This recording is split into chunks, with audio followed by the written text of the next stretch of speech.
This video is to show what you do when you need to stop for the day and you're not finished.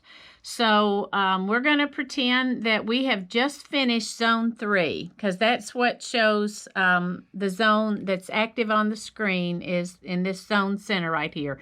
So if we had finished zone 3, then we would have stitched it, and when you get through stitching, then it'll say finished and mark your zone, and you would need to mark that zone because that's the mark that you get for zone 4. So then you would shut down. So you would shut down, and we're just going to go back to the home screen. Okay, so now we're going to pretend that you've come back the next day and you've opened up QCT and you've set your safe area and you need to go into Pantograph, and then you should have saved your file when you tapped on Sew in Zones. You should have saved that. You can also, if you're in PowerPanto, you can save over here. Saving over here means you can open it back up and make changes, but probably that's not a good idea when you're mid-quilt.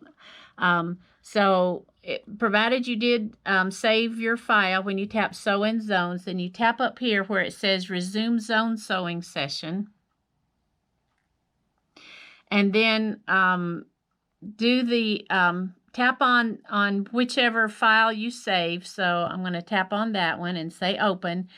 And it takes you directly to Zone Manager, because it knows that you need to get back to the zone that you need to begin with.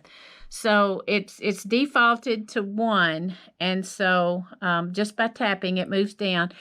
And we had finished zone 3, so now we're ready for zone 4. So whatever number I tap down to when I tap OK, that's what it's going to stitch, okay? And now, wherever on my quilt that I marked for the next zone when I had stopped, then I would move my needle over that spot, and then I'm ready to resume, and I'm ready now to pull bobbin and sew zone 4, and I could always trace if I wanted to. But that's how you shut down for the day and come back the next day. Just make sure that you have your spot marked, whether you're using center or if you're using the 4-point placement. Just when you finish the zone, make sure that you tap finished and mark those zone placement spots so that you'll have them for when you come back later. So I hope you found this helpful.